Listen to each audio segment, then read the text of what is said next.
ସୁବିଧା ନହେଲେ ସେତେବେଳେ ମୁଁ ଏକ୍ସକ୍ୟୁଜ ଶୁଣିବିନି କି ମୋର ବହି ନାହିଁ। ତମେ କଣ କରୁଛ କର ଲେଖ ପଢ ଯାହା କର। ଆଉ ହଁ ଯୋଉମାନେ ସଫ୍ଟ କପି ସରି ହାର୍ଡ କପି ବହି ନାହିଁ ମୋବାଇଲ ସମସ୍ତଙ୍କର ଅଛି। ହଁ ମୋବାଇଲ ରେ ବୁକ୍ ଅଛି ସବୁ ତମର ସେକେଣ୍ଡ ସବୁ ବୁକ୍ ଗୁଡା अवेलेबल ଅଛି ତୁମର ଅନଲାଇନ ରେ ହେଲା ଗୋଟେ ସାଇଟ୍ ଅଛି ସେଥିରେ ସବୁ ବହି ଡାଉନଲୋଡ ଅଛି। ଯଦି ସାଙ୍ଗ ପାଖରେ କାହା ପାଖରେ ଅଛି ମାଗିକି ବି ପଠେଇ ମାନେ ନେଇ ଆସ PDF କପି ଯାହା ପାଖରେ ଯଦି ନିଜକୁ ମିଳିଯାଉଛି ଯଦି ନ ମିଳୁଛି ମୋ ପାଖରେ ଅଛି ମତେ ମାଗିଲେ ମୁଁ ଦେବି ସଫ୍ଟ କପିଟା ହେଲା। କିନ୍ତୁ ପଢ ଆଉ ଖାତା ବହି ଧରିକି ଯାହା ଦରକାର ନୋଟ ଫୋଟ ଲେଖିବ ଆଉ ଯାଇକି ଏଇ ବର୍ଷ ବିଲକୁଲ ଠକିବନି। ତେଣୁ ବିଷୟ ଅଛି ମଧୁସୂଦନ ରାଓ 81 ପେଜ ବାହାର କର।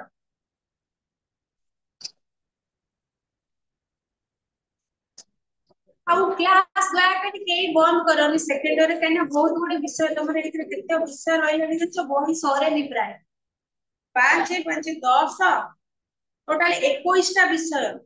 21ଟା ବିଷୟ କୋଉଟା ବଡ କୋଉଟା ଛୋଟ 21ଟା କ୍ଲାସରେ ସରେନି। ବର୍ଷ ବିତି ଯାଏ କିନ୍ତୁ ବହି ସରେନି। ତେଣୁ କାହିଁକି ନା ସବୁବେଳେ ଅଧା ପିଲା ଆସିଥିବେ ଅଧା ପିଲା ଆସିନଥିବେ ପୁଣି ସେଇ ବିଷୟ ରିଭିଜନ ହୁଏ ଲାଷ୍ଟ ବେଳକୁ ସରିପାରେନି। ତେଣୁ କରି ଦୟାକରି କ୍ଲାସ ଏ ବର୍ଷ ବନ୍ଦ କରନି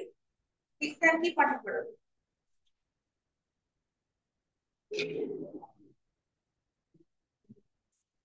ନିର୍ବାସିତର ବିଳାପ ଲେଖିଛନ୍ତି କିଏ?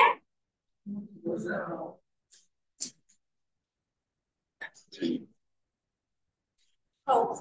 ବିଷୟ ପଢିବା ପୂର୍ବରୁ କବି ପରିଚୟ ଅଳ୍ପ ଟିକେ କରିଦଉଛି ଯୋଉ ଯୋଉଗୁଡା ଇମ୍ପୋର୍ଟାଣ୍ଟ କ୍ୱେଶ୍ଚନ ଗୁଡାକ ସେଇଗୁଡା ତାପରେ ଆମେ ବିଷୟକୁ ଯିବା। ତେବେ ନିର୍ବାସିତର ବିଳାପ ଲେଖିଛନ୍ତି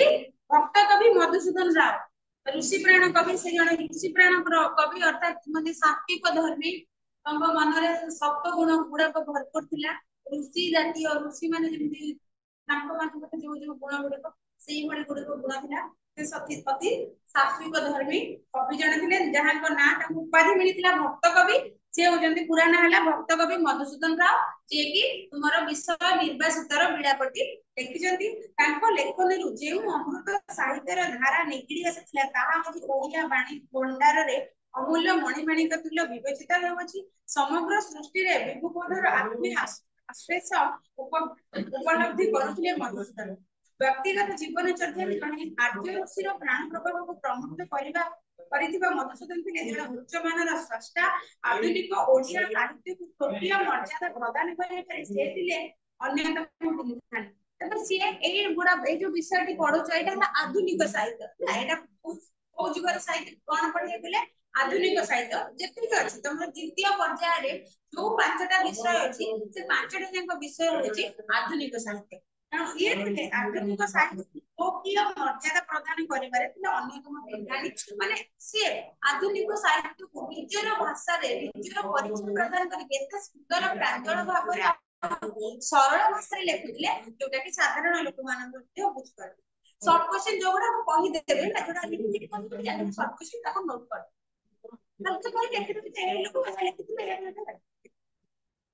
ତେବେ ଇଂରାଜୀ ସାହିତ୍ୟରେ ଉଇଲିୟମ ୱାର୍ଡସୱାର୍ଥ, ଏସି କୋଲେରିଜ ଓ ରବର୍ଟ ସଟିଲଙ୍କ ଭଳି ଓଡିଆ ସାହିତ୍ୟରେ ଫକୀରମୋହନ ସେନାପତି ଆଧୁନିକ ଏବଂ ମଧୁସୂଦନଙ୍କର ସହଯୋଗୀ ପ୍ରଭାବ ଥିଲା ସ୍ମରଣୀୟ। ଯେମିତି ଇଂରାଜୀ ସାହିତ୍ୟରେ 3 ଜଣ କବି ଉଇଲିୟମ ୱାର୍ଡସୱାର୍ଥ, ଏସି କୋଲେରିଜ, ରବର୍ଟ ସଟିଲ ଏମାନେ ଗୋଟେ ଟାଇମରେ ସାହିତ୍ୟ ଲେଖୁଥିଲା ତାଙ୍କ ସାହିତ୍ୟ ମାନେ ଭଲ ପ୍ରସ୍ଫୁଟିତ ହଉଥିଲା। ଠିକ ସେମିତି ଓଡିଆ ସାହିତ୍ୟରେ ଫକୀରମୋହନ ସେନାପତି ଲେଖିଛନ୍ତି 6 ମାଣ 8 ଗୁଣ୍ଠ ଲେଖିଛନ୍ତି। ତାଙ୍କର 4ଟା ଅଛି ଉପନ୍ୟାସ ଆଉ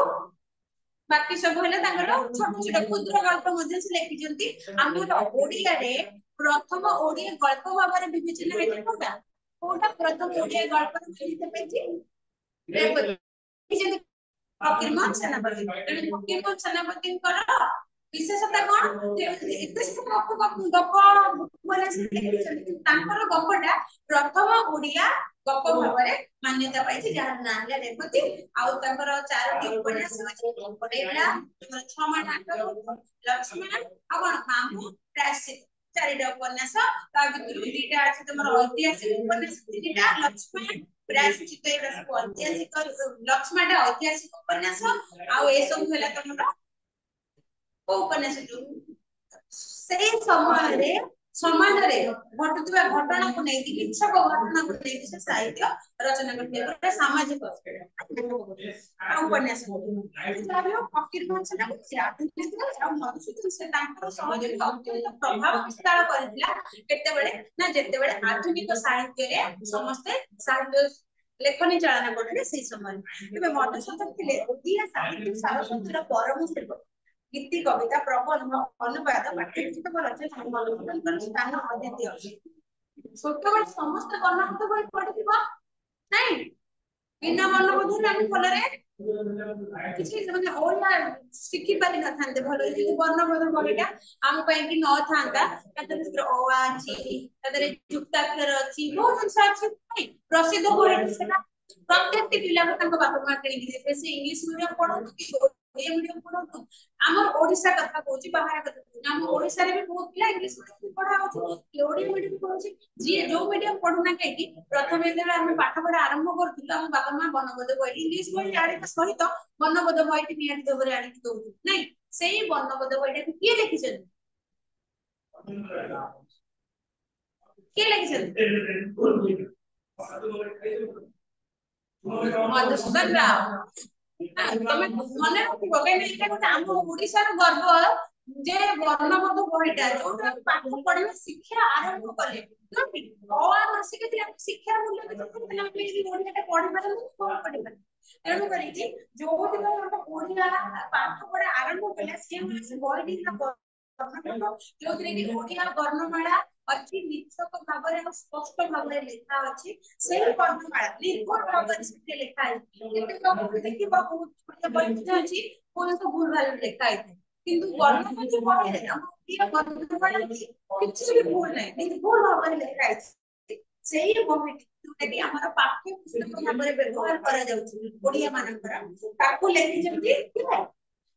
ठीक मधुसूदन राव लिखिछंती मने रखबो सर्वशील एटा मने रखबो तबे से खाली वर्णबोध लिखिछंती बहुत गुडा प्रबंध लिखिछंती गीति कविता लिखिछंती अनुवाद गोटे भाषा रे लेख साहित्य लिखु ताको से पढी कि तार मूल्य बुझी कि निज भाषा रे ट्रांसलेट करबा अनुवाद लेख पाठ्य पुस्तक खाली जो वर्णबोध हुए आउरी पिला को पढिबा पई बहुत गुडा पाठ्य पुस्तक मध्ये से रचना करिसेंती आउ कोन तांकर रचित छांदमाला कविता पढ़े बसंत गाथा साहित्य प्रसंग उच्च कोटिर सारस्वत सृष्टि रूपे गृहीत तांकर जो लेखा पढ़ो तांकर दुईटा तीनटा मन रखबो जेतबे तुम लंकोसी लेखुजे लेखा पढ़ो लेखले भलो मार्क मिले या फिर बेले बेले तुम कोन हुए पढ़ी मधुसूदन राव लिखित कि तीनोटी अलगा विषय लेख कौन से आउ कौन सब लिखिछथि तमे सेठी लिखबो छांदमाला कविता पढ़ी बसंत गाथा साहित्य प्रसंग ए सब तांकर उच्चतम सृष्टि थिला तांकर प्रत्येक रचना रे ब्रह्मवादी चिंताधारार प्रभाव प्रेरणा अनुभूत होइଥାଏ ब्रह्मवादी चिंताधारा तांकर प्रत्येक साहित्य रे प्रत्येक रचना रे ब्रह्मवादी चिंताधारार प्रभाव थिला सेहि से प्रेरणा पाउଥିଲେ से भगवान को मानुଥିଲେ क्या मन रे तांकर माने विश्वास थिला कि भगवान अछंती भगवान को से पूजा करथिले एवं तांको से मानुଥିଲେ किछि लोक थाने भगवान को मानନ୍ତି किछि लोक थाने भगवान को बहुत विश्वास करते ब्रह्म के ब्रह्म भगवान को जे विश्वास करे तांको निज को समर्पण करे ताको लेखा तांकर किछि अंश रखले से लेखा भगवान एबे ई कवि 1953 मसिया रे जन्म लाभ करथिले एटा मध्ये मन रखो सॉरी 1853 मसिया रे से जन्म ग्रहण करथिले एटा मध्ये मन रखबो मधुसूदन राव केबे जन्म ग्रहण करथिले 1853 रे जन्म ग्रहण करथिले केबे देहत्याग अछि 1912 मसिया रे देहत्याग करथिले तुमरो मल्टीपल चॉइस क्वेश्चन आसिले जन्म मृत्युटा पड़े तेणु मन रखबो 1912 रे इह लीला देहत्याग करथिले मृत्युवरण करथिले आ 1853 मसिया रे जन्म ग्रहण करथिले जाते बही नै नोट कर तबे ए जो विषयटा आज हम पढुबा आलोच्य निर्देशित कविता कविता तांकर गोटे अनुवाद कविता आउ जोडे इंग्रजी कवि गोटे विषय लेखि दिले ताको ये पढी की ताको ट्रांसलेट करी किछि निजरो खाली से इंग्रजी कवि जहा लेखि ताको टोटली से कॉपी करि ना कॉपी करी ट्रांसलेट करना से निजर मध्य स्वतंत्रता किछि रखिथिले से जिंस ऊपर किछिटा निजर साहित्य देकी से सुंदर भाबरे निर्वासितर बिलापति रचना करछन्ती। एहा एक अनुवाद प्रतिभार परिचय बहन करे। एटा कार लेखा थिला इंग्रजी कवि विलियम काउपर। मन रखो इंग्रजी कवि विलियम काउपर कर कविता से कवितार ना कोन अछि द सॉलिट्यूड्स ऑफ अलेक्जेंडर सर्लिक्स गोटे कविताटे से कविताटी रे विषय थिला कोन लोकटे नाभिकते से अनफॉर्चूनेटली दीपर रहि जाति तार सब लोक बाहर को पळे आछथि जहाजरे किंतु से सेठी रहि जाति से दीपरे निर्जन दीपरे आ पूरा एकुटिया चारियाडे समुद्र बाहर को आसी पारुनी तो सेठी तार चिंताधारा तार जो मनर मानसिक स्थितिटा कोन थिला से कोन भाबुला से घटनाटे से रचना करथिले। तबे मन रखियो ये इंग्रजी को किए विलियम काउपर विषय कोन अछि सॉलिट्यूड ऑफ अलेक्जेंडर सेल्क्रिक SELKIRK हैला सेल्क्रिक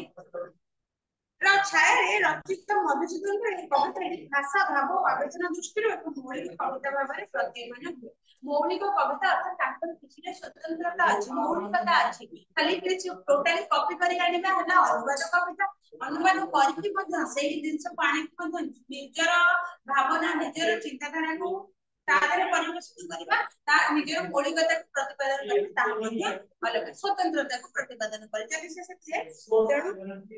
विषय अछि तुमरो निर्वाचित बिलाप विषय प्रवेश आ कोनी हम विषय को गले विषय प्रवेश कोन अछि जानि दो शॉर्ट क्वेश्चन विषय अछि एति जे से जो टापुरे गोटे नाविकटे रहि जाई से जाई परिबी जहा देखि छुटी जाई जाई परिबी एकोटिया निर्जन मन सेठी खाली बाघ भालू हाथी सब बण रे रहतो किंसय चढ़ी तापरे नदी नाळ गछ लता एगुना सब अछि आकु नै तार मनर स्थितिटा कोन घटिछि एवं सिए तार परिवार ले कोन करिथांता आ प्रियजन माने कोने चिंतित आसी किभଳି ମନେ ପକାଉଛି ତାର ମନର ଚିନ୍ତାଟା ସିଏ ଏଠି व्याख्या କରୁଛନ୍ତି ମଧୁସୂଦନ ଦାସ ତାଙ୍କର ନିର୍ବାସିତର ବିଳାପ କବିତାରେ ବିଷୟ ଭାଷା ରୁହେ ନିର୍ବାସିତ ବିଳାପ ନିର୍ବାସିତ ଅର୍ଥ କଣ ନିର୍ବାସିତ ଅର୍ଥାତ ସ୍ୱଦେଶରୁ ବହିଷ୍କୃତ ନାଇଁ ନିର୍ବାସିତ ଏବେ ମୁଁ ତୁମକୁ ବାହାରି ଚାକୁ କହି ତାଙ୍କୁ କଣ ନିର୍ବାସିତ କରିଦେଲି କ୍ଲାସ ରୁମ୍ ରୁ ନିର୍ବାସିତ କରିଦେଲି ଅର୍ଥାତ ବହିଷ୍କାର କରିଦେଲି ଏଇଠି ନିର୍ବାସିତର ବିଳାପ କଣ संताप बा दुख बा शोक प्रकाश विलाप कर शोक प्रकाश कर जेहेतु से ता देशर बहिष्कृत हो जाइछि आ गोटे टापुरे रहि जाइछि से परे एकुटिया निर्जन जागारे तेनु से तार जो शोक गुडी को प्रकाश करूछि परिप्रकाश करके ताको एई विषय रे देखाय तबे निर्वासितर विलाप विषय आसुछि कोन देखई नेत्र जहा चौदिगर से सर्वर अटई मु अधीश्वर से जेते बळे निर्जन टापुरे जाई पहुंची जाई सेठी गछलता भरपूर जंगल भरपूर फूल फल भरपूर आउ पशु पक्षी अछंती हाथी बाघ सिंह विभिन्न प्रकार जीवजंतु अछंती छोट छोट जीवजंतु अछंती आउ कोन अछि चतुर्पार्श्व खाली समुद्र आखि पाउनी समुद्र तो सेही भली गोटे जगह रे जेते बळे से अवस्थान करिछि दीप कहले तो एति की छोटी जगह रे न ना विराट विराट गोटे 10 3टा 4टा 5टा गां मिलन ना एडे बड़ बड़ जगह तो ता भीतर जेते से रहि जाईछि ता मन रे आसी चारि डाकिले कि सुनांती से मझिरे ठिया कि चारिआडे देखुछि तार आखि जे जेते बात को पाउछि जेते बात को देखा जाउछि से देखुछि चतुर्पार्श्व खाली जंगल समारोह आउ चतुर्पार्श्व खाली पानी ता से जो अवस्थित करछि खाली बड़ जंगल जीवजंतु गछलता आउ चतुर्पार्श्व कोन पानी तेन सेया के देखि कि से कहउछि देखो नेत्र जहा चौदिग माने चतुर्दिग को से जो चारि दिग को चाहुछि जो आड़ को चाहुछि तार नेत्र जहा देखुछि आखि नेत्र हला आखि जहा सब देखुछि से कहउछि से सर्वर अटई मु अधीश्वर हला प्रभु बा सम्राट जेते बडे ता सहित कंपटीशन करिया पई से देखि नाहंती गोटे जागा रे तुमको जदी पूरा ए क्लासरूम ता पूजेटा गोटे बड़ सपोज गोटे दीप हला एठी तुमको एकुटिया छाडी आबो के आसीबेनी जीवेनी बंद बांध हैला हमको कोन लागो ए क्लासरूम टा मोर मु राजा मते एरी केई तो मोर कंपटीशन करिया को नहंती एटा हॉल टा मोर फैन टा मोर एई कोटा मोर सब किछ एडी मोर कहीं ना मते मो को जिंस छड़े नवा पे एडी केई नहंती मो सहित कंपटीशन दवा पे केई नहंती तेणु एया भाबी से कहला कि जो दिवस सारा चतुर्दिग रे मो आखि जेते बाट को देखा जाउची जो बन जंगल नदी नाडू जहा जेते कि पशु पक्षी जहा सब देखा जाउची ए समस्तंकर होची ए सर्वर ए समस्तंकर ମୁଁ ହଉଛି ପ୍ରଭୁ ଆଉ ମୁଁ ହଉଛି ସମ୍ରାଟ ପୁଣି କହୁଛି ମଣିମଣ୍ଡଳ ନାହିଁ ହେମନ୍ତ ଜନ ମୋ ଅଧିକାର ରୂପେ କରିବ ତାପରେ ଏ ମହାମଣ୍ଡଳରେ ଅର୍ଥାତ ଏ ପୁରା ବିଶ୍ୱରେ ଏମିତି କୌଣସି ଗୋଟେ ଲୋକ ନାହିଁ ଯିଏ କି ମୋର ଯୋଉ ଅଧିକାର ମୁଁ ଯୋଉ ଏତିକି ପ୍ରାପ୍ୟ କରିଛି ଏଗୁଡ଼ା ମୋର ଅଧିକାର ମୋ ଅଧିକାର ସିଏ ମୋଠୁ ଛଡେଇ ନେବା ପାଇଁ ଲୋଭ କରିକି ମୋ ସାଥେ ରଣ କରିବ ଅର୍ଥାତ ଯୁଦ୍ଧ କରିବ କିଏ କାହିଁକି ଚାହିଁବ ଯେ ସେ ନିର୍ଜନ କିପରି ଯାଇକି ରହିବା ପାଇଁ କିଏ କାହିଁକି ଯୁଦ୍ଧ କରିବ गोटे मूल्यवान जिनिस गोटे जगह थे ताकू नबा ପାଇଁ ସମସ୍ତେ ଯୁଦ୍ଧ କରନ୍ତି ଯଦି ତମେ ଗୋଟେ କଳା ପଟେ ଜଙ୍ଗଲ ଜାଣି ସେଟା ଗୋଟେ ନିର୍ଜନ ଥିବ ସେଠି ତମକୁ ସେ ଜାଗା ନେଇକି କଣ କରିବ ସେ ଜାଗା ଯିବା ଆସିଲା ନାହିଁ ଲୋକ କଥା ଖାଲି ବଣ ଜଙ୍ଗଲ ଯିବ ସେ ଜାଗା ନବା ପାଇଁ କୋଉ ଲୋକ ଯିବ ଯୁଦ୍ଧ କରିବା ପାଇଁ ତେଣୁ ସେଇଟା ସେ ଅତି କନଫିଡେନ୍ସ କରୁ ସେଇଟା ମତେ ବି ଯୁଦ୍ଧ କରିବା ମୋ ଅଧିକାର ଛଡା ଏଇଟା ସେ କଣ ପାଇଁ କହୁଛି ନା ସେ ସନ୍ତର୍ପଣ ଦୁଃଖରେ କହୁଛି ଯେତେବେଳେ ମଣିଷର ଅତ୍ୟଧିକ ଦୁଃଖ ହେଇଯାଏ ନା ସେତେବେଳେ ମାନସିକ ସ୍ଥିତି ଆଉ ସ୍ଥିର ରହେ ସେ ଆବୁଲ ତାବୁଲ ଜାଣି ତା ଗପି ପକାଏ ତେଣୁ ସିଏ ଏବେ ବର୍ତ୍ତମାନ ତା ମାନସିକ ସ୍ଥିତି ଏମିତି ହେଇଗଲାଣି ସିଏ କହୁଛି ଏଇ ଏରିଆଟା ହେଲା ମୋର ଏଠି ମୁଁ ହଉଛି ସମ୍ରାଟ ମତେ ଯେତେ ସାରା ଯାହା ସବୁ ମୁଁ ଦେଖୁଛି ସବୁ ମୋର ସେଟା ତାର ଅହଙ୍କାର ନୁହେଁ ସେ କଣ ସେ ଅହଙ୍କାରରେ କହୁଛି କି ସେ ମୋର ବୋଲି ଦି ପ୍ରକାର କୁହାଯାଏ ନାଇଁ ଜଣେ କହିବ ଅହଙ୍କାର କି ମୋର ଆଉ ଲୋକ ମାନେ ସେ ପାଗଳ ହେଇଗଲାଣି ବୁଦ୍ଧି ଭ୍ରଷ୍ଟ ହେଇଗଲାଣି ତାର ସିଏ କହୁଛି ସେଥିପାଇଁ ମୋର ମାନେ ତାର ମାନସିକ ସ୍ଥିତି ଆଉ ତା ଅଣ୍ଡରରେ ନାହିଁ ତମେ ଯୋଉ ପଢୁଥିଲ ମାନସିକ ଡାକ୍ତର ପଢୁଥିଲ ଫାର୍ଷ୍ଟ ଇୟରରେ ଯେମିତି ସିଏ ମଣିଷ ମନ ତା ଅଣ୍ଡରରେ ନଥାଏ ତ ଏଇ ମାନସିକ ଭାରସାମ୍ୟ ହରାଇ ବସିବା ପାଖାପାଖି ହେଲାଣି କାହିଁକି ଦୁଃଖ ସନ୍ତର୍ପଣରେ ତେଣୁ କହୁଛି କି ସବୁର ମୁଁ ହଉଛି ପ୍ରଭୁ ଆଉ ଏ ମହିମଣ୍ଡଳରେ ସାରା ବିଶ୍ୱରେ ଏମିତି କୌଣସି ଲୋକ ନାହିଁ ଯିଏକି ଆସିକି ମୋର ଏଇ ଯୋଉ ଅଧିକାର ମୁଁ ଯାହା ପାଇଛି ଆକୁ ଛଡେଇ ନେବା ପାଇଁ ଲୋଭ କରିକି ମୋ ସହିତ ରଣ କରିବ ରଣ ଅର୍ଥାତ ଯୁଦ୍ଧ କରିବ ପୁଣି କହିଲା ଚାରିଆଡେ ନୀଳ ସମୁଦ୍ର ଯାଏ ଚାରିଆଡରେ ନୀଳ ସମୁଦ୍ର ଯାଏ ଫୁଲ ଫଳ ଶୋଭିତ ବନଲତାଏ ଆଉ ଚତୁର୍ପାର୍ଶ୍ୱକୁ ଯାହା ଦେଖୁଛି ସେ ଦୃଶ୍ୟ ଗୁଡିକୁ ମଧ୍ୟ ଲେଖିଛନ୍ତି ଚାରିଆଡରେ ଯୁଆଡେ ଦେଖିବ ନୀଳ ସମୁଦ୍ର ମଧ୍ୟ ଦୀପରେ ଅଛି ଆଖିକୁ ଚାହିଁଲେ ଚାରିଆଡେ ଦେଖାଯାଉଥିବା କଣ ସମୁଦ୍ର ଖାଲି ଚାରିଆଡେ ମଝିରେ ଦୀପଟା ସମୁଦ୍ର ଦେଖିଲେ ଆଉ କଣ ଦେଖାଯାଉଛି ଫୁଲ ଫଳ ଶୋଭିତ ବନଲତା ଆଉ ଫୁଲ ଫଳ ମଧ୍ୟ ଦେଖୁଛି ବଣଲତା ଗୁଡିକ ମଧ୍ୟ ଦେଖୁଛି କଣ ଗଛ ଜଙ୍ଗଲ ଘଞ୍ଚ ଜଙ୍ଗଲ ଲତା କଣ ଯୋଉଗୁଡା ମାନେ ଗଛ ଉପରେ ବଡ ବଡ ବୃକ୍ଷକୁ ଆଶ୍ରୟ କରିକି ଲତା ମାନେ ଆଶ୍ରୟ କରିକି ଗୁଡେଇ ହେଇଥାନ୍ତି ସେଇଗୁଡାକୁ କେବଳ ସେ ଦେଖୁଛି ଆଉ ଦେଖୁଛି କଣ କୀଟ ଦେଖୁଛି ପତଙ୍ଗ ଦେଖୁଛି ପକ୍ଷୀ କେଶରୀ କରି କୀଟ ପତଙ୍ଗ ତମର ଯୋଉ ଛୋଟ ଛୋଟ ପୋକ ଜୋକ ଗୁଡାକ ଦେଖୁଛି ଗୁଡାକ ଦେଖୁଛି ପକ୍ଷୀ ଗୁଡାକ ବିଭିନ୍ନ ପ୍ରକାର ଚଢେଇ ଦେଖୁଛି କେଶରୀ ଦେଖୁଛି କେଶରୀ ହେଲା ସିଂହ ଆଉ କରି ହେଲା ହାତୀ ହାତୀ ସିଂହ ଏମାନେ କରି ମାନେ ହାତୀ କର ମାନେ ହାତ କରି ହେଲେ କରରେ ଦୀର୍ଘଇକାର କରି ହେଲେ ତାର ଅର୍ଥ ହେଲା ହାତୀ ଆଉ କଣ ଅଛି କୀଟ ପତଙ୍ଗ ଦେଖୁଛି କେଶରୀ ହେଲା ସିଂହ ସିଂହ ଦେଖୁଛି କରି ହେଲା ହାତୀ ହାତୀ ଦେଖୁଛି ଆଉ ଦେଖୁଛି ପଶୁ ସୃଷ୍ଟି ଯେତେକ ସବୁ କରି ତେବେ କହୁଛି ଏଠି ଯେତେକ କୀଟ ପତଙ୍ଗ ହାତୀ ସିଂହ ଯାହା ସବୁ ପଶୁ ପକ୍ଷୀ ଅଛନ୍ତି ଯେତେକ ପଶୁ ସୃଷ୍ଟି ଅଛନ୍ତି ଏଠି ସୃଷ୍ଟି ହେଇଛନ୍ତି ସେ ସବୁ ଯାକ ମୋରି ମୁଁ ହଉଛି ତାଙ୍କର ରାଜା ମୁଁ ହଉଛି ସେମାନଙ୍କର ଅଧିଶ୍ୱର ବୋଲି ସେ ନିଜକୁ କହୁଛି କହୁଛି ବିଜନତା କାହିଁକି ବେଶୀ ମୋହନ ଯେ ବେଶୀ ମୋହିତ ମୁନି ନୟନ କହୁଛି ବିଜନତା ଅର୍ଥାତ ଜନଶୂନ୍ୟତା ବିଜନତା ବିଜନ କୌଣସି ଜନ ସେଟା ନାହିଁ ଜନ ଶୂନ୍ୟତା କାହିଁକି ବେଶୀ ମୋହନ ଯେବେ ସେ ମୋହିତ ମୁନି ନୟନ ଏଠି ପୁଣି କହୁଛନ୍ତି ଆଉ ଗୋଟେ ଦିଟା ଅର୍ଥରେ ଏଠି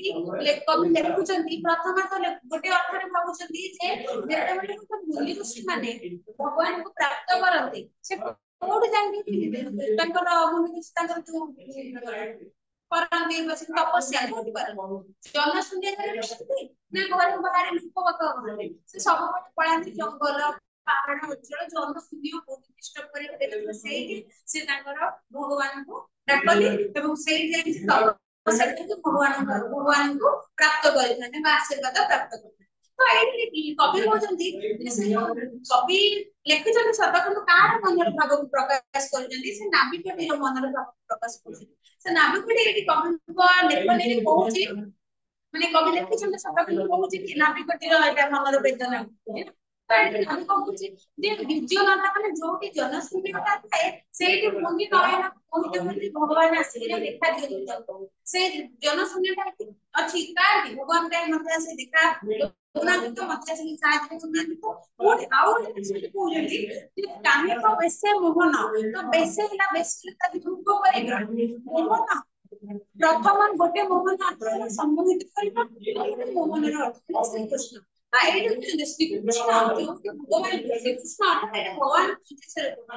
କୁହନ୍ତି ଭଗବାନ ଯୋଉଠି ବୁଦ୍ଧି ସେମାନେ ଏଇଭଳିଆ ଜନଶୂନ୍ୟ ଜାଗାରେ ତପସ୍ୟା କରିକି ତମକୁ ପାଇଛନ୍ତି ତମର ରୂପକୁ ଦର୍ଶନ କରିଛନ୍ତି ତ ଆଜି ସେ ବେଶଟା କାହିଁ ଏଇଟା ବି ତ ମାନେ ଜନଶୂନ୍ୟ ସ୍ଥାନ ନା ସିଏ ଏଇଠି କହୁଛନ୍ତି ସେ କହୁଛନ୍ତି ଯଦି ଗୋଟେ ନିର୍ଜନ ସ୍ଥାନ ଜାଗାରେ ଗୋଟେ ମୁନି ଋଷି ତପସ୍ୟା କରିକି ଭଗବାନଙ୍କୁ ପ୍ରାପ୍ତ କରିପାରୁଛି ତାମାନେ ତାର ଉଦ୍ଦେଶ୍ୟ ଅଛି ନିର୍ଜନ ସ୍ଥାନରେ ହିଁ ଭଗବାନ ମିଳିପାରିବେ ଜନଶୂନ୍ୟ ସ୍ଥାନରେ ଯଦି ମୁନି ଋଷି ସେଇଭଳି ଜାଗାରେ ତପସ୍ୟା କରି ଭଗବାନଙ୍କୁ ପ୍ରାପ୍ତ କରୁଛନ୍ତି ତାହେଲେ ସେଇଭଳି ଜାଗାରେ ହିଁ ଭଗବାନ ମିଳିପାରିବ ଏଇଟା ମଧ୍ୟ ସେଇଭଳି ଗୋଟେ ସ୍ଥାନ ଯୋଉଠି ଗୋଟେ ବି ଲୋକ ଗହଳି ନାହାନ୍ତି କୋଳ ଲୋକ ନାହିଁ କିଛି ନାହିଁ ତାହେଲେ ଏଇଠି ସେ ବେଶ କାହିଁ ସେ ମୋହନଙ୍କର ସେ ବେଶ ସେ ଭଗବାନଙ୍କର ସେ କାହିଁ ଏଠି ସେ ତ କାହିଁ ଦେଖିପାରୁ କାହିଁ ଏଠି ଥିଲେ ତାକୁ ଯଦି ସାହାଯ୍ୟ କରିକି ବିଦା କରିକି ଜାଗାକୁ ଦେଇଥାନ୍ତି ତେଣୁ ସେଇ କଥା କହୁଛନ୍ତି ବିଜନତା କାହିଁ ତ ବେଶ ଯେ ବେଶ ସେ ବେଶ ଯୋଉ ବେଶରେ ତୁ ମୁନି ମାନଙ୍କର ନୟନକୁ ମୋହିତ କରିଦବୁ ମୁନି ମାନଙ୍କର ଆଖି କୋଉଥିରେ ମୋହିତ ହଉଥିଲା ଭଗବାନଙ୍କୁ ଦେଖିଲା ପରେ ଯେତେବେଳେ ତପସ୍ୟା କରୁଥିଲେ ତପସ୍ୟା କରି ଭଗବାନଙ୍କ ସମ୍ମୁଖକୁ ଆସିଲା ପରେ ସେମାନେ ମୁକ୍ତି ପାଉଥିଲେ ତାଙ୍କ ଆଖି ପବିତ୍ର ହଉଥିଲା ତାଙ୍କ ନେତ୍ରଟି ପବିତ୍ର ହଉଥିଲା ତେବେ ଏବେ କୋଉଠି କରୁଛନ୍ତି ଯୋଉ ବେଶରେ ମୁନି ଋଷିମାନଙ୍କର ଆଖି ପବିତ୍ର ହଉଥିଲା ମୋହିତ ହଉଥିଲା କାହିଁ ଏଇ ଜନଶୂନ୍ୟ ସ୍ଥାନରେ ସେ ବିଷୟ ତ କାହିଁ ମୁଁ ଦେଖିବାକୁ ପାଉନି ଗଲା ସେ ବିଷୟ ବରଂ ନିବାସ ଭଲ ରଣକ୍ଷେତ୍ରରେ ଭୟରେ ସଦା ହୃଦୟ ଥରେ ସେଇ ଯୋଉ ଜାଗାରେ ସେ ବସତି ସ୍ଥାପନ ଏବେ କରିଛି ରହିଛି ଏତେ କଷ୍ଟଦାୟକ ସେ ଜାଗାଟା ତେଣୁ ସେ ଦୁଃଖରେ ସନ୍ତର୍ପଣ ରଖୁଛି ଆଠୁ 100 ଗୁଣରେ ଭଲ ରଣ ସ୍ଥଳ ଯୁଦ୍ଧ କ୍ଷେତ୍ରଟା ସାଧାରଣତଃ ଗୋଟେ ଡରାବନା ସ୍ଥାନ ସେଠି କୋଉ ବି ମୁହୂର୍ତ୍ତରେ ପ୍ରାଣ ଚାଲିଯିବାର ସମ୍ଭାବନା ଅଛି ଯୁଦ୍ଧ କ୍ଷେତ୍ରଟା କଣ ଭଲ ଜାଗା ଲୋକମାନେ ସାଧାରଣ ଗୋଟେ ନର୍ମାଲ ଲୋକ ସେ କେବେ ଚାହିଁବ ମୁଁ ଯୁଦ୍ଧ କ୍ଷେତ୍ରରେ ରହୁଛି କିନ୍ତୁ ଏଇଠି ସେ ଲୋକଟି ନାବିକଟି ଏତେ କଷ୍ଟ ପାଉଛି ଏଠି ଏକୁଟିଆ ସେଥିପାଇଁ ସେ କହୁଛି ଯେ ବରଂ ନିବାସ ଭଲ ରଣକ୍ଷେତ୍ରରେ ନିବାସ ହେଲା ବାସସ୍ଥାନ ଆଠୁ ବରଂ ଭଲ କୋଉଠି ବାସସ୍ଥାନ କରିବା ନା ରଣକ୍ଷେତ୍ର ଅର୍ଥାତ ଯୋଉ ଜାଗାରେ ଯୁଦ୍ଧ କରାଯାଏ ରଣ କରାଯାଏ ସେ କହୁଛି ଯୁଦ୍ଧ କ୍ଷେତ୍ରରେ ବରଂ ଆଠୁ ଭଲ ବାସ କରିବା ଏ ଜାଗା ଅତି ଖରାପ ଭୟରେ ସଦାବେଳେ ହୃଦୟ ଧରେ ଯୋଉ ଜାଗାରେ ଭୟରେ ସଦା ଜମି ହୃଦୟ ଧରେ କୋଉ ଜାଗାରେ ହୃଦୟ ଧରେ ଯୁଦ୍ଧ କ୍ଷେତ୍ରରେ ସଦା ସର୍ବଦା ଯିଏ ବି ସାମ୍ନାରେ ଥାଏ କୋଉ ମୁହୂର୍ତ୍ତରେ ବି ତମ ଦେହରେ ଆଟାକ ହବ ଜଣା ନାଇଁ ଫାଇଟ୍ ହେଲେ ତମେ ଯଦି ଆଧୁନିକ ଯୁଦ୍ଧ ପ୍ରଣାଳୀ ହେଲେ ଗୁଳି ଆସିକି ବାଜିଯିବ କୋଉ ମୁହୂର୍ତ୍ତରେ ସଫା ହେଇଯିବ ଜଣା ନାହିଁ ଯଦି ତମର ପୁରାତନ ଯୁଦ୍ଧ ପ୍ରଣାଳୀ ହେଲା ତୀର ଧନୁ ତୀର କୋଉ କି ବର୍ଷା କିଏ ଗଦା କିଏ କୋଉ ବେଳେ ଆସିକି ପିଟି ଦବ ତମ ଜୀବନଟା ଚାଲିବ ତାହାର ଜଣା ନାହିଁ ତେଣୁ କରିକି ନା କୋଉ ମୁହୂର୍ତ୍ତରେ ତମ ଜୀବନ ଖଣ୍ଡାଘାତରେ ତାର ଟପିଯିବ ତାର କିଛି ଠିକଣା ନାହିଁ ସେଭଳି ଜାଗାରେ ହେଇକି ତଥାପି ସେ କହୁଛି ସେଠି ବରଂ ଡରାବନା ଯାହାଟାକୁ କିନ୍ତୁ ସେଇ ଜାଗାରେ ବରଂ ନିବାସ କରିବା ବାସସ୍ଥାନ କରିବା ଭଲ ଏଇଭଳି ନିର୍ଜନ ସ୍ଥାନରେ ରହିବା ଉଚିତ ତେଣୁ କହୁଛି କିନ୍ତୁ ଉଭୟରେ ସଦା ଯଦି ହୃଦୟ କରେ କିନ୍ତୁ ଏ ଭୀମସ୍ଥଳେ ରାଜ୍ୟ ପ୍ରାପତି ଅଟଇ ମୋ ବିଚାର ଅଧମ ଗତି ତେଣୁ ସେ ଯୋଉ ନାବିକଟି କହୁଛି ମୋ ବିଚାରରେ ମୁଁ ଭାବୁଛି ସମସ୍ତଙ୍କର ଚିନ୍ତାଧାରା ଅଲଗା ଅଲଗା କିଏ ଚାହେଁ ନିର୍ଜନ ବନରେ ରହିବାକୁ କିଏ ଚାହେଁ ଯୁଦ୍ଧ କ୍ଷେତ୍ରରେ ରହିବାକୁ ନାଇଁ କିଛି ଲୋକ ଭାବିବେ ଭାଇ ମୁଁ ଜୀବନଟା ବଞ୍ଚିଲେ ନିର୍ଜନ ବନରେ ଯୁଦ୍ଧ କ୍ଷେତ୍ରକୁ ଯିବି ତାହେଲେ ଯୁଦ୍ଧ କ୍ଷେତ୍ରକୁ ମରିଯିବି ନା ଏଠି ହେଲେ ଜୀବନଟା ବଞ୍ଚିଯିବ କିଛି ଲୋକ ଚାହାନ୍ତି ଏଠି ବଞ୍ଚିକି ଲାଭ କଣ ଏକୁଟିଆ କେହି ନାହାନ୍ତି କଣ କରିବି ବଞ୍ଚି ମରିଗଲେ କେହି ପଚାରିବାକୁ ନାହାନ୍ତି ତେଣୁ ଏଠି ବଞ୍ଚିକି ଲାଭ କଣ ବରଂ ଭଲ ଯୁଦ୍ଧ କ୍ଷେତ୍ରରେ ପ୍ରାଣ ତ୍ୟାଗ ତେଣୁ ଏଇଠି ସେ ନାବିକଟି ତା ମନର କଥାକୁ ସେ ତା ବ୍ୟାଖ୍ୟାଟାକୁ କହୁଛି ସିଏ କହୁଛି ମୋ ବିଚାରରେ ବରଂ 100 ଗୁଣରେ ଭଲ ଏଇ ଯୋଉ ନିର୍ଜନ ସ୍ଥାନରେ ରହିବା ଠାରୁ युद्ध क्षेत्र रे प्राण त्याग करबा 100 गुण रे करबा युद्ध क्षेत्र बसति स्थापन करबा 100 गुण रे करबा तेन को किंतु भीमस्थल राज्य प्रभु जदि युद्ध क्षेत्र को मरि जीव किंतु ए जो भीमस्थल अर्थात भयंकर भीमर अर्थ एटी भयंकर पांचाली जो पांच भाई से Bhim eighty no eighty Bhimar अर्थ है भयंकर स्थल का स्थान ए जो भयंकर रे राज्य प्राप्ति अपेक्षा एथि यदि मते राज्य भी मिली कौन करिवे भयंकर स्थान रे एटी ना प्रजा अछंती ना बापा अछि ना मां अछि ना सांग अछि ना साथी के एकुटिया तेणु कर एभली स्थान रे राज्य प्राप्ति करबा मो विचार रे अति अधम गति अर्थात अति मंद गति बा निकृष्ट गति किछि लाभ नाही अधम गति अर्थात निकृष्ट गति जो गति राज्य प्राप्ति करी कोन पाइबे मोर लाभ कोन हो तेणु एटा मो मत रे एटा निकृष्ट बोली कि ना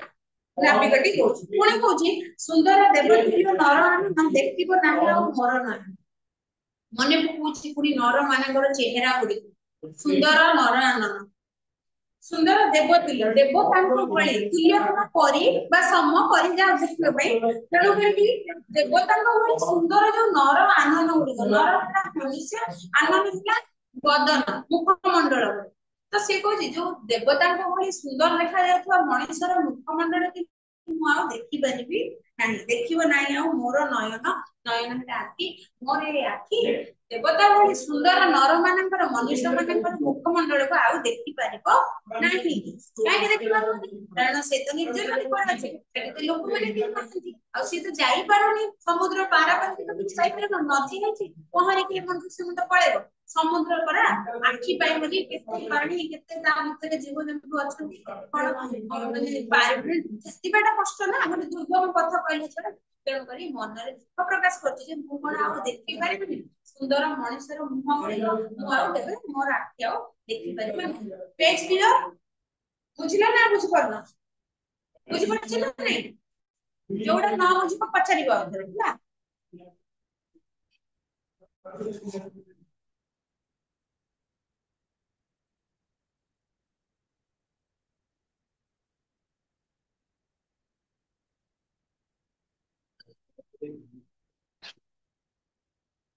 तबे एटी जो नाविकटी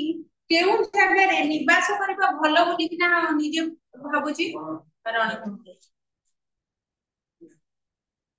काहार तार कौन कौन देखिबो नाही सुंदर नर आनन आउ देखिबो नाही ହେଲା सुंदर देवतार तुल्य नर आनन आउ देखिबो नाही लेखकଙ୍କ विचार रे केउटा अधम गति ने सब लेखक नहीं ये नाविकଙ୍କ विचार रे कोटा अधम गति से जो निर्जन स्थान रे राज्य प्राप्ति अधम गति भी